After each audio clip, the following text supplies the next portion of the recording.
Mis hermanos, vamos a continuar con nuestra pequeña miniserie que hemos titulado De la desgracia a la gracia. Nosotros tenemos en esta pequeña miniserie 4 sermones basados en la vida del rey David. Y solamente quiero ubicar a las personas que nos visitan por primera vez o que quizás no han visto los otros sermones que también están en el canal de YouTube. Pero déjenme hacer rápidamente un recorrido en lo que hemos aprendido en esta pequeña miniserie. El primer sermón que nosotros tuvimos de esta pequeña miniserie le llamamos Un corazón endurecido, basados en 2 de Samuel capítulo 11 versículos del 1 al 27. Allí nosotros entendíamos que el tema central de esos versículos era un rey con el corazón endurecido, y nos mostraba el pasaje la necia forma de actuar de un corazón endurecido. En nuestro segundo sermón nosotros trabajamos un corazón confrontado, basado en 2 de Samuel capítulo 12, versículos del 1 al 16, y allí el tema central de nuestro pasaje era la gracia de Dios nos lleva al arrepentimiento. Hoy lo que vamos a hacer es como ponerle la lupa a ese concepto del arrepentimiento y vamos a hablar de la doctrina del arrepentimiento. Así que nuestro tercer sermón, sermón que será predicado hoy, lo hemos titulado Un corazón arrepentido. Un corazón arrepentido. Y vamos a estar estudiando el Salmo 51, versículos del 1 al 19, por lo cual les pido por favor que se ubiquen en su Biblia o en sus dispositivos. Salmo 51, versículos del 1 al 19. Mientras usted ubica el Salmo, yo quiero hablarles un poquito acerca de los salmos. La Biblia tiene diferentes géneros literarios y uno de los géneros que vamos a trabajar hoy es la poesía hebrea. Y nosotros en los salmos encontramos hermosos poemas. Esos poemas exploran diversos temas de la vida del pueblo de Dios, o sea, el pueblo de Israel.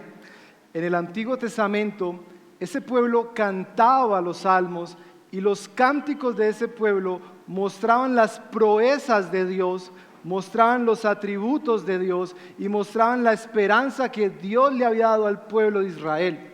A la pregunta que muchas veces nos hacen, ¿ustedes por qué siempre cantan el Evangelio, que Cristo murió por nosotros? Eso surge de los salmos, porque la iglesia canta el Evangelio, la iglesia canta la palabra, recordando lo que Él ha hecho por nosotros, recordando quién es Él. Ese es el libro de los Salmos. Ahora, ese libro de los Salmos expresa una cantidad de momentos en este pueblo de Israel cuando ellos enfrentaron adversidades. Hoy nosotros vamos a leer el Salmo 51, que es un salmo hermoso. Y yo quiero invitarles, para honrar la palabra de Dios entre nosotros, como lo hacemos en casa, que usted se ponga sobre sus pies. Y yo ruego a Dios que la sola lectura de este pasaje de las Escrituras te llame a Cristo, te traiga arrepentimiento y puedas ver la misericordia de nuestro buen Dios.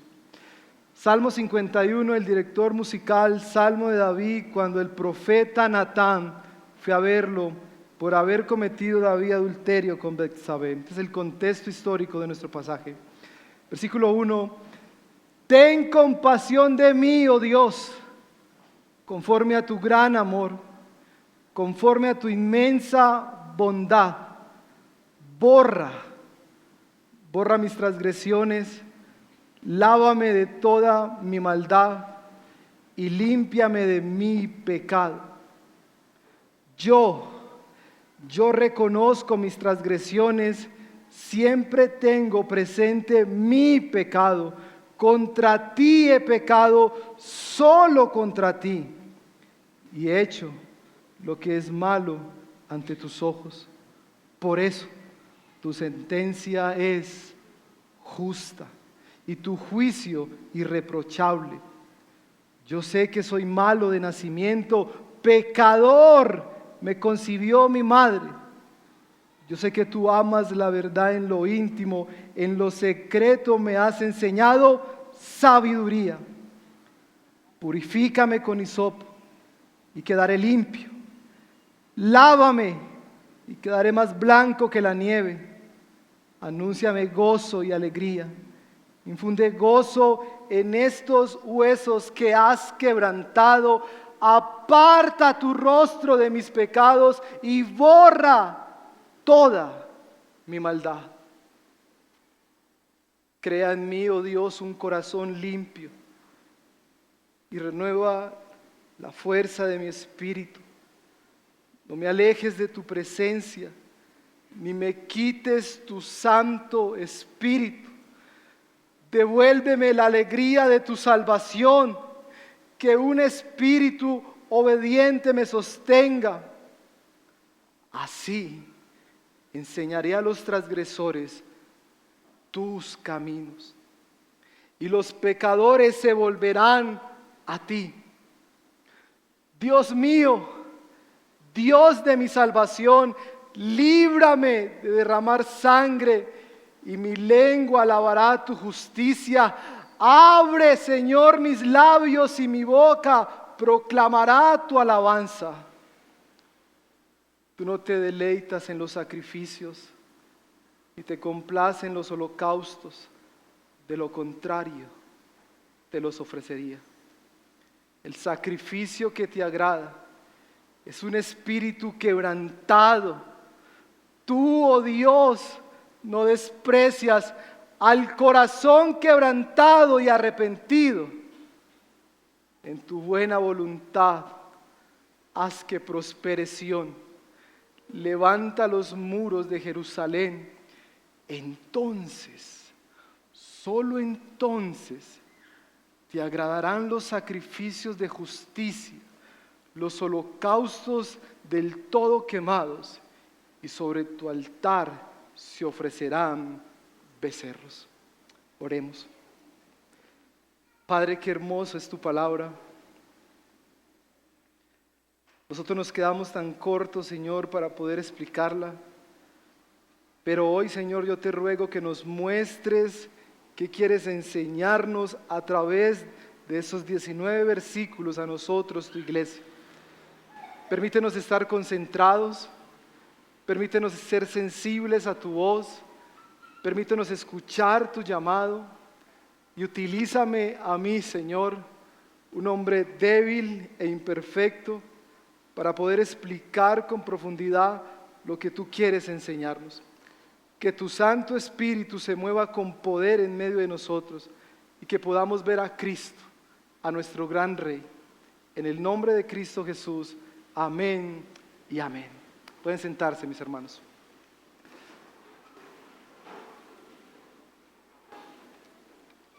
¿Cómo les pareció el Salmo 51? ¿Por acá dijeron cómo? Hermoso. ¿Cuántos habían leído ese salmo? Déjenme ubicarlos un poquito en lo que algunos autores han llamado melodías de fondo. ¿Cuántos de aquí les gusta cuando están trabajando tener una melodía de fondo? Que ponen Beethoven y música clásica, y aún hay hermanos aquí que para poder dormir ponen música de fondo. Este pasaje tiene una historia de fondo, y la historia está ubicada en 2 de Samuel capítulo 11 y 12, que han sido los dos últimos sermones. Para las personas que quizás no han tenido contacto con esos textos bíblicos, se los voy a resumir de esta manera. ¿Por qué el salmista está teniendo esta oración? Porque David ha pecado contra Dios. Él ha cometido un adulterio con Betsabé, lo cual lo llevó a mentir y a mandar a asesinar a un hombre llamado Urías. Pero Dios, hermanos, que es lleno de misericordia, envía un profeta, al profeta Natán, para confrontar al rey David. Y nosotros aprendíamos en ese sermón pasado que toda confrontación o exhortación debe llevar a la persona ¿a dónde? Al arrepentimiento. Lo que hace el profeta Natán magistralmente es llevar a este hombre a un verdadero arrepentimiento. Esa confrontación generó que David reconociera su pecado. Segunda de Samuel capítulo 12 versículo 13 tiene esta expresión: he pecado contra el Señor, reconoció David ante Natán. Esa es la melodía de fondo que tiene nuestro pasaje. Ahora, lo que nos muestra el Salmo 51 Es como si nosotros le pusiéramos una lupa, un zoom a ese versículo 13 y nos permitiera entrar al cuarto de intimidad de David mientras confesaba su pecado. Y permítame ilustrarle esto. Yo sé que muchas veces nosotros, cuando estamos orando al Señor, a veces nosotros cuando decimos vamos a confesar nuestros pecados, nosotros cuando hay otras personas al lado, ¿cómo confesamos los pecados? Normalmente decimos como, Señor, perdóname, gracias, amén. ¿Sí o no? ¿Saben por qué? Porque a nosotros nos da vergüenza que otros se enteren de lo que hemos cometido. Pero Dios, hermanos, ha dejado este testimonio en las Escrituras, porque el único perfecto y justo es Cristo Jesús. De resto somos pecadores. Y Dios ha dejado el Salmo 51 para mostrarnos la oración de un pecador arrepentido. Si usted me preguntara, pastor, ¿cuál es el tema central que encierra los 19 versículos? Yo te diría esto. El tema central de nuestro pasaje es el siguiente: sin arrepentimiento no hay cambio. Ese es el tema central, ese es el hilo conductor que tiene nuestro pasaje. El tema central es: sin arrepentimiento no hay cambio. Y lo que me propongo en los próximos minutos es explicar este tema central. Para poder explicar el tema central, voy a utilizar 3 puntos y esa va a ser nuestra ruta de estudio esta mañana. Para los que les gusta tomar nota, para poder entender el tema central, número 1, vamos a comprender la necesidad del arrepentimiento. Y ahí vamos a profundizar en lo que es la teología del arrepentimiento. Número 2, vamos a ver la necesidad del cambio. Si hay arrepentimiento, vamos a tener cambio. Y finalmente, nosotros vamos a tener unas conclusiones de nuestro sermón. Esa es nuestra ruta de estudio. Así vamos a estudiar este pasaje. Así que permítanme desarrollar nuestro primer punto, la necesidad del arrepentimiento. Mis hermanos, vuelva a su dispositivo o a su Biblia y vea el versículo 1. Esos versículos 1 en adelante nos están mostrando que David confiesa su pecado. David está confesando su pecado y lo extraordinario de David es que David no tiene excusas frente a su pecado. David lo que está haciendo en los versículos 1 en adelante es reconociendo que él ha pecado contra un Dios santo. Y mis hermanos, escúcheme bien esto, porque David no está diciendo en los salmos, Señor, si quizás yo he hecho algo malo. No, David está reconociendo que él ha adulterado. David no está diciendo esta expresión, y escúcheme bien, Señor, es que lo que yo cometí fue un desliz de la vida. ¿Has escuchado esas expresiones? Que la gente no reconoce su pecado, sino que dice, eso fue un pequeño desliz. Lo que David está mostrando en este salmo es que él ha pecado contra Dios. En el versículo 4 él dice, he hecho lo malo ante tus ojos, contra ti he pecado, solo contra ti. Él reconoce que necesita ser perdonado, él reconoce que necesita ser limpiado de sus pecados, él reconoce que necesita el perdón de Dios. Y David en estos versículos está reconociendo algo muy importante para todos nosotros, y es su condición caída. Él es un pecador. Y aquí me voy a detener unos minutos, porque David está reconociendo que él es un pecador. Y eso sugiere una pregunta: ¿por qué nosotros necesitamos arrepentirnos? Si alguien leyera esta historia y es un buen moralista, diría, yo nunca he adulterado, por lo tanto no tengo de qué arrepentirme. Así que la pregunta que nosotros nos hacemos y que yo les quiero hacer a ustedes como auditorio es esta: hermanos y amigos que nos visitan por primera vez, ¿los seres humanos son buenos o los seres humanos son malos? Sin miedo.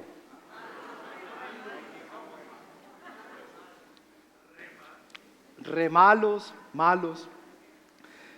Como pastor yo tengo que escuchar expresiones como estas: pastor, los buenos somos.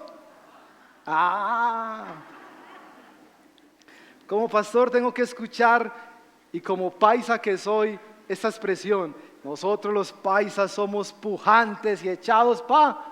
delante. Y he escuchado esta expresión, descubre el campeón que hay. 2021, entendemos lo que estamos hablando. He escuchado expresiones cuando personas me dicen, pastor, es que nadie es perfecto, o usted es perfecto. La gente en el fondo tiene algo bueno, pastor, y mis hermanos, permítame decirles esta mañana lo siguiente: si tú consideras que los seres humanos somos buenos, tú eres un humanista y poco bíblico. Porque si tú le preguntaras al apóstol Pablo, ¿son los seres humanos buenos? Él te respondería y te diría, no, y allí voy a llegar enseguida. Porque nosotros muchas veces creemos que el problema de las personas está en la superficie y no está en el fondo de su corazón. Déjeme ilustrarle esto de la siguiente manera. Yo sé que muchos de nosotros lo hemos dicho.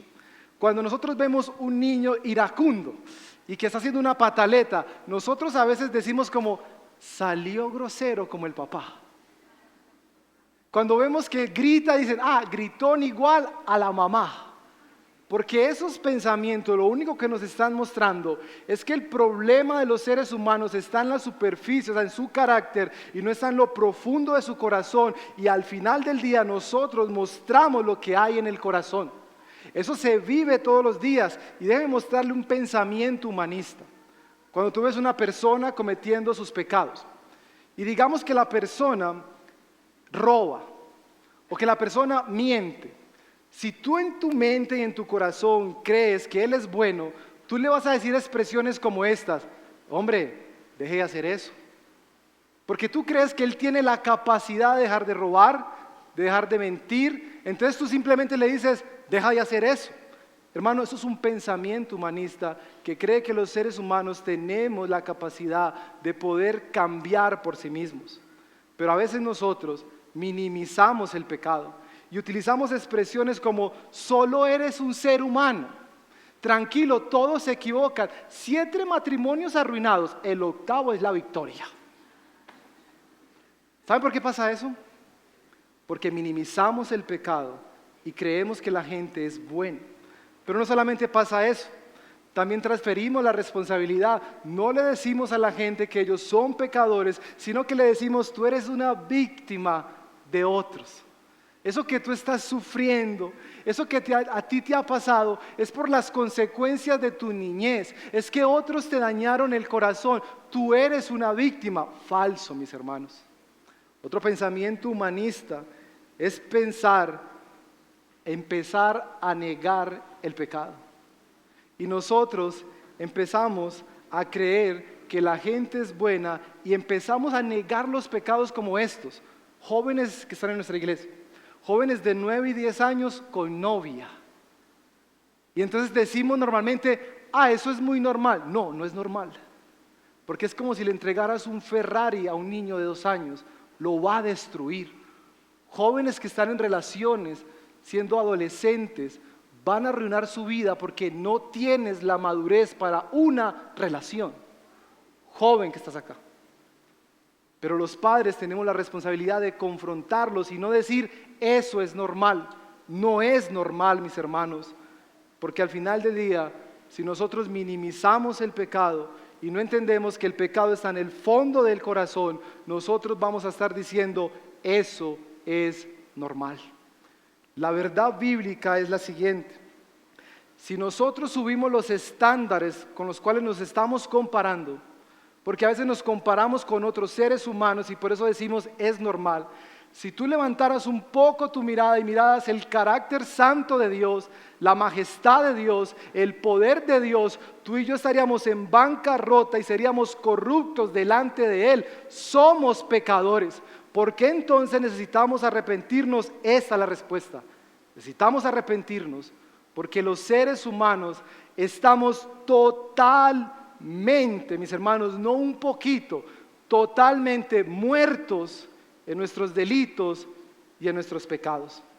Amigo que nos visitas por primera vez, hermano que has creído otra cosa, no hay parte en nosotros que no esté contaminada por el pecado. Nuestros pensamientos, nuestros sentimientos y nuestras acciones demuestran que tú y yo somos pecadores. Y déjeme darle ejemplos de esto. Los pensamientos. Hay cosas que nadie ve, pero a veces pasa la chica bonita y la mente vuela y la desnudas en tu mente y te imaginas cosas horribles en tu mente. ¿Por qué? Porque eso señala que estás corrompido desde el corazón.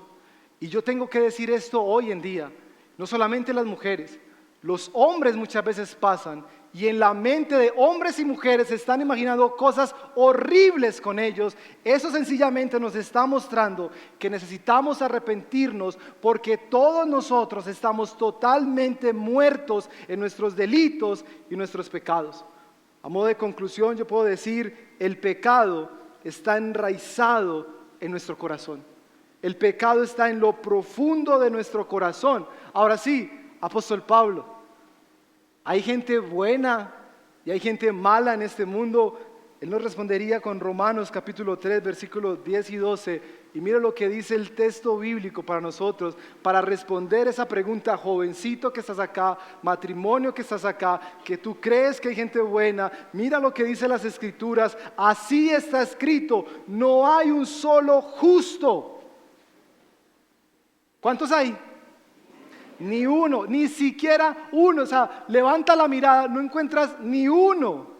No hay nadie que entienda, nadie que busque a Dios. ¿Qué ha pasado? Todos se han descarriado. O sea, deberíamos estar viviendo para la gloria de Dios, viendo su majestad, glorificándolo en todo, pero nos descarriamos y salimos de su voluntad. Y el texto dice, se descarriaron. Y miren esto, a una se han hecho ¿qué? Corruptos. De lo profundo del corazón mana la maldad. No hay nadie que haga lo bueno, no hay ni uno solo, mis hermanos. Hay gente buena y gente mala.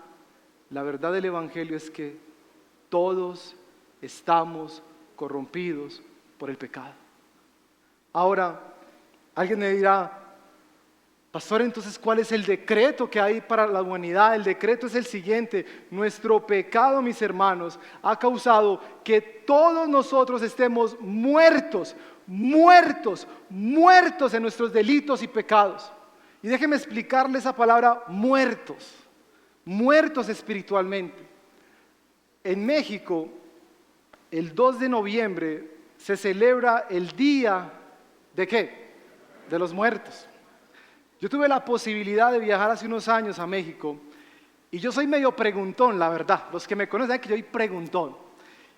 Y visitando algunos lugares de México, el 2 de noviembre me sorprendía que habían casas y aún en los cementerios de gente que llevaba, mis hermanos, comida para sus muertos. Y como yo soy preguntón, le dije a una señora, ¿qué está pasando ahí? Y ella me dijo, mi hija murió hace 15 años y yo todos los 2 de noviembre le traigo su comida preferida. Y yo le dije, no a modo de burla, le dije, y ella viene y se la come. Y él me dijo, no, pero se lleva el olor. Mis hermanos, ¿por qué ella no puede comerse esa deliciosa comida que le lleva a su madre? ¿Por qué? Porque está muerto. Ni siquiera puede sentir el olor. Ahora, no nos vamos tan lejos, ciudad de Medellín, la cultura de la muerte en los barrios. Los que hemos crecido en comunas sabemos que cuando en un barrio muere un líder o algo por el estilo de los grupos armados o sin los grupos armados, cuando van directo al cementerio colocan música y le ponen al profeta Darío Gómez, nadie es eterno en el mundo. Imagínense pues eso. Y ellos ponen esa música esperando que el muerto quizás se levante y escuche la música, pero pregunta pedagógica, ¿el muerto puede escuchar la música? ¿Por qué? Está muerto.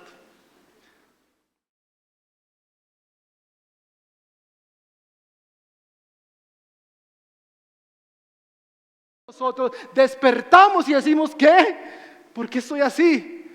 Y mis hermanos, eso fue lo que le ocurrió al rey David. Dios lo ha traído de nuevo a la vida. padres de familia, esposas que oran por sus esposos, padres que oran por sus hijos, que se están preguntando, pero ¿qué hago si mi hijo o mi hija está lejos del Señor? Yo lo he intentado todo, pastor, yo he hecho de todo, ¿qué más debo hacer? Yo quiero animarte con esta ilustración. En un seminario, en clase de predicación, el profesor le dice a sus estudiantes,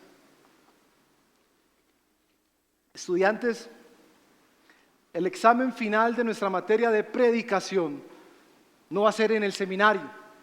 Y este profesor les da una tarjeta con la dirección. El estudiante preguntón le dice, profe, ¿dónde va a ser esto? Él dice, solo llegue allá. Hora del examen final, 9 de la noche. Sorprendente porque la materia era en la mañana. Algunos de ellos llegan en su carro y pasan por un cementerio. Llaman al profesor y le dicen, profe, esta dirección nos da en un cementerio. Y el profe les dice, ahí es. Ellos con temor entran al cementerio y el profesor había preparado un púlpito frente a una cantidad de tumbas. Y el profesor llama a lista a Andrés Arley Zuleta Martínez a predicar. El primer estudiante se para y mira las tumbas y dice, profe, ¿a quién le voy a predicar? Todo el mundo está muerto. ¿No vas a predicar? No, profe. Llama al segundo estudiante. Digamos que fue a Juan Gabriel.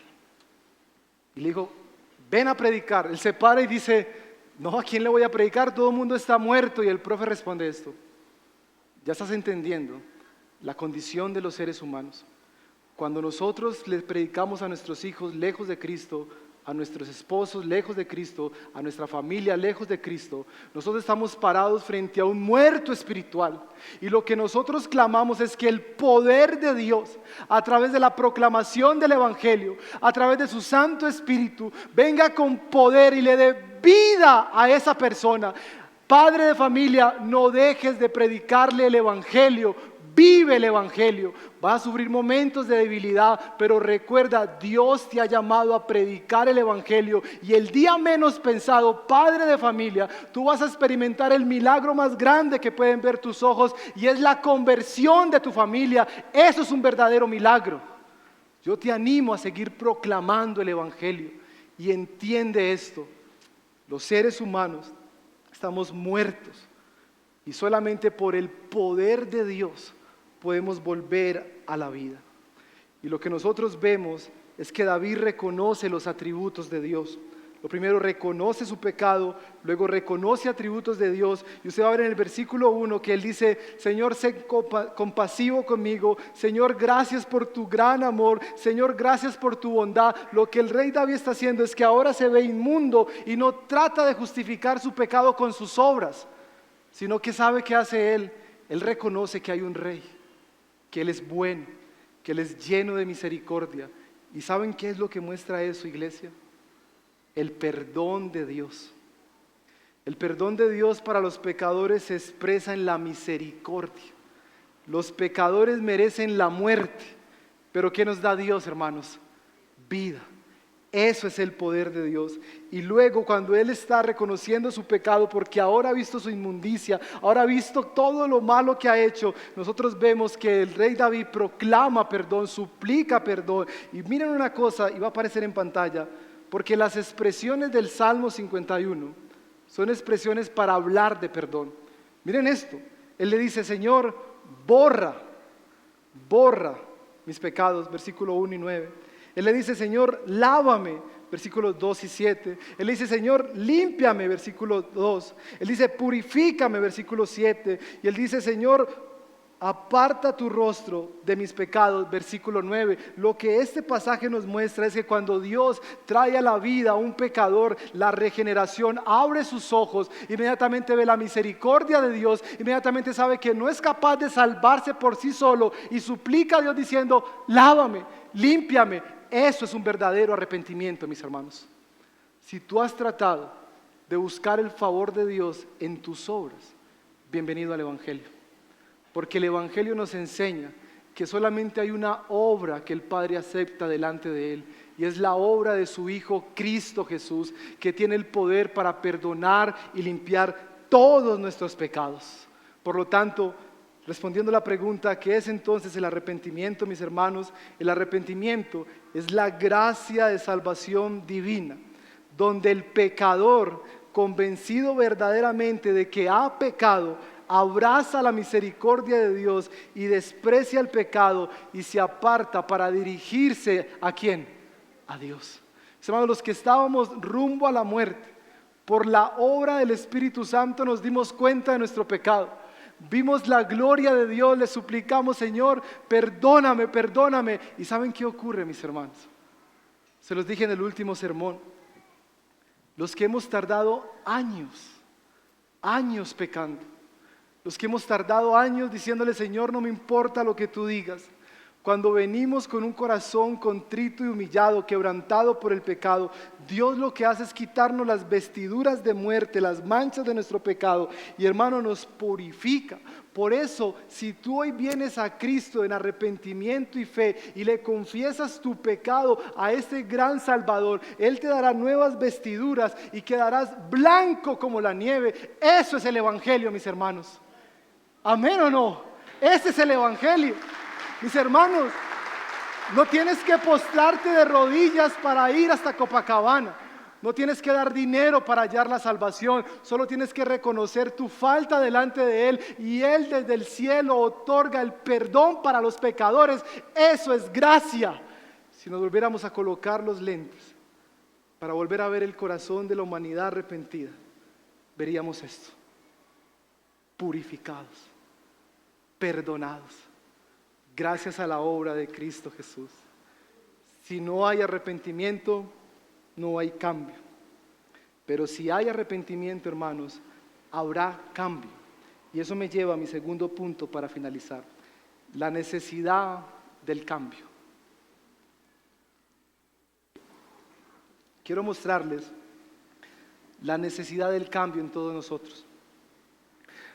Yo entiendo que cuando llegamos a Cristo, quizás llegamos quebrantados, aporreados, pero una de las verdades del Evangelio es que el Salmo 51 nos ha enseñado: hay una depravación total, hay una obra milagrosa de Dios para salvar a los seres humanos, pero hay algo que llamamos que el creyente va a progresar en la santificación a medida que avanza su vida cristiana.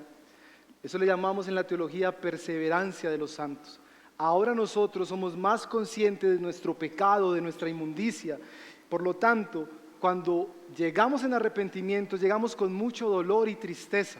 Y le decimos, Señor, perdóname, he fallado. Y mis hermanos, al menos este pasaje nos muestra 6 cambios que deben de ocurrir en una vida que ha sido transformada por el poder del Evangelio. 6 cambios que deben ocurrir cuando verdaderamente hay arrepentimiento. Y voy a pasar en pantalla. Número 1, cuando yo me arrepiento de corazón, el versículo 10 dice: crea en mí un corazón limpio. ¿Qué significa eso? Que Dios purifica tu corazón. A eso le llamamos la santificación. Si tú revisas tu vida en el pasado y tú ves tu presente, tú tienes que ser consciente de que ya no eres la misma persona de hace 5 años.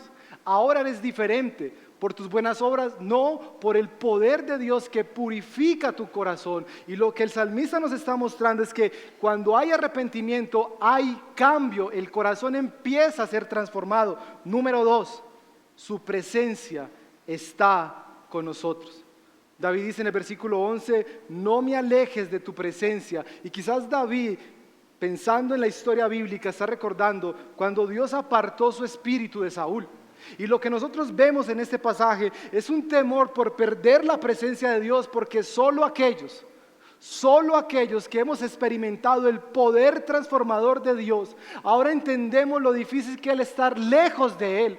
Por lo tanto, cuando un cristiano peca, mis hermanos, ¿cómo se siente uno? Horrible.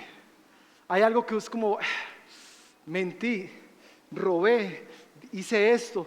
Se siente uno horrible. ¿Por qué? Porque empezamos a experimentar que la presencia de Dios no está, y lo que ocurre en un verdadero cambio es eso: Señor, no me alejes de tu presencia. Y esto lo aprovecho para decir lo siguiente: A veces nosotros vemos los pecados como si fueran una batalla campal todo el tiempo. Y escúchame bien esto. Cuando tú verdaderamente te has convertido al Señor, ese pecado, póngale el nombre que usted quiera, adulterio, fornicación, mentiras, egoísmo, orgullo, póngale el nombre que quiera, toca nuevamente tu puerta y te dice, hola, ¿quieres venir conmigo? Si tú verdaderamente te has convertido al Señor, tú mirarás ese pecado y dirás, no, ya no te necesito. Ya no te necesito porque yo he encontrado una presencia mucho mejor. Ese pecado ya no me da gozo y alegría, sino que me destruye. Ahora yo quiero estar en la presencia de mi Rey, alabar a mi Rey. Por lo tanto, no me interesas pecado, ahora quiero pertenecerle a Cristo. Eso ocurre si verdaderamente te has arrepentido. Hay cambio. Número 3, hay alegría y gozo. Y yo les confieso una cosa, iglesia. Cuando yo estudiaba este pasaje, yo oraba por aquellos que han perdido el gozo de la salvación. Yo le rogaba a Dios por los hermanos que están aquí y aún por los que no vinieron. Hermano, ¿por qué has perdido el gozo? Quizás hoy tengas que decirle al Señor, renuévame y trae nuevamente ese gozo de hace unos años. 4, cuando hay un verdadero arrepentimiento, proclamamos el Evangelio. Y eso me parece tan extraordinario, porque el versículo 13 lo que está diciendo es: enseñaré a los transgresores tus caminos. Dios toma a los que lo habíamos ofendido, ahora nos toma para proclamar el glorioso Evangelio. Básicamente es eso. Nosotros estábamos muriendo de hambre, lleno de pecado, y vino el pan de vida. Ese pan de vida es Cristo, y Él nos sació, y ahora el Cristo nos está diciendo: ahora ve por otros que están muriendo de hambre y diles, yo encontré el pan de vida y se llama Cristo. Eso quiere decir que el cristianismo no es egoísta.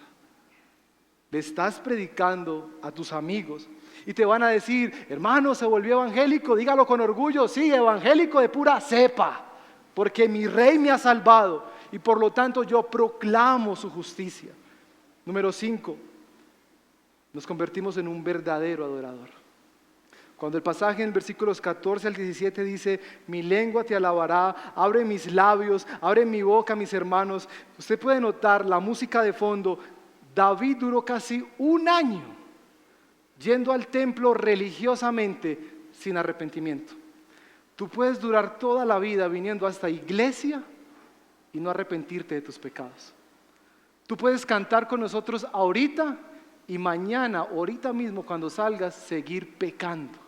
Porque si no hay arrepentimiento, no hay cambio. Mis hermanos, pero cuando hay un verdadero arrepentimiento, le ofrecemos al Señor nuestra vida, nuestro cuerpo, y le decimos: Señor, gracias por quebrantarme. Y cuando cantamos estas alabanzas decimos: Señor, gracias, gracias, eso habla de ti y eso habla de mí, ahora tengo esperanza. Y finalmente, 6, un verdadero cambio nos convierte a todos nosotros en bendición para las personas que nos rodean. Lo que dice David en los versículos 17 al 19, música de fondo: el pecado de David trajo ruina sobre Israel, trajo burla de las otras naciones. Y cuando él le dice: levanta los muros de Jerusalén, lo que le está diciendo es: Señor, yo me voy a convertir a ti, vuelve a levantar tu nombre en medio de nosotros. ¿Qué quiere decir eso? Trae bendición sobre la nación. Cuando una persona se arrepiente de corazón, trae bendición sobre su vida y sobre su casa. Pregúntele a un hombre iracundo, cuando se arrepintió de todos sus pecados, ¿cómo se vive ya en su casa? Se vive paz. ¿Sabes por qué? Porque el que no era, ahora es paciente, amoroso. Tú bendices a los que te rodean.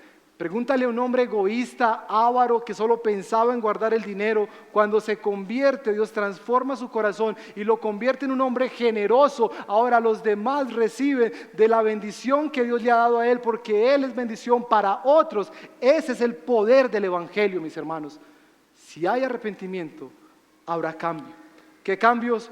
Corazón limpio, su presencia en medio de nosotros, alegría y gozo. Proclamamos el Evangelio, un verdadero adorador, vivimos para Él y nos convertimos en bendición para otras personas.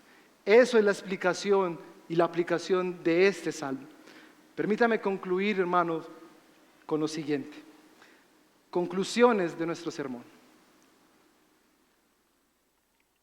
Conclusión número 1. Sin arrepentimiento no hay cambio. Perseveremos en buscar el arrepentimiento de nuestras vidas y las personas que nos rodean. Número 2. Necesitamos arrepentirnos. ¿Por qué? Porque los seres humanos estamos totalmente muertos en nuestros delitos y pecados. ¿Cómo ocurre ese arrepentimiento? Por el poder del Espíritu Santo que nos vuelve a vida. Número 3. El perdón de Dios para los pecadores es la expresión de la misericordia de Dios.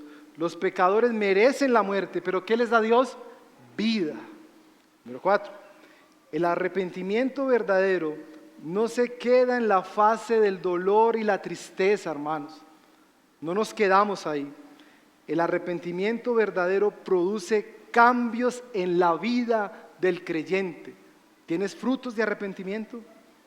Alguien me preguntará, pastor, ¿los cristianos debemos arrepentirnos? Sí, mis hermanos, porque ahora que hemos vuelto a vida, somos más sensibles a nuestros pecados. Por lo tanto, conclusión, el arrepentimiento es una actitud y una acción que debe repetirse para el cristiano a lo largo de la vida cristiana. A medida que seguimos pecando, eso es un cuerpo de muerte, somos llamados a arrepentirnos cuando el Espíritu nos convence de nuestro pecado. Y finalmente, si hay arrepentimiento, hermanos, si hay arrepentimiento, ¿sabe qué va a ocurrir? Hay cambio. ¿Cuántos alaban a Dios por su hermosa palabra, hermanos? Este es nuestro Dios. Hay una pregunta que le he dado respuesta en mis últimos sermones cuando predico el Antiguo Testamento, porque hay pasajes que nos surgen inmediatamente en esta pregunta. ¿Dónde está Cristo en el pasaje? ¿Dónde está Cristo en este pasaje? En el primer sermón nosotros vimos a Cristo en el pacto davínico. Vendría un verdadero rey que no pecaría, Cristo. En el segundo sermón vimos a Cristo en el inocente que paga por los pecadores y en el profeta que anuncia la verdad de Dios.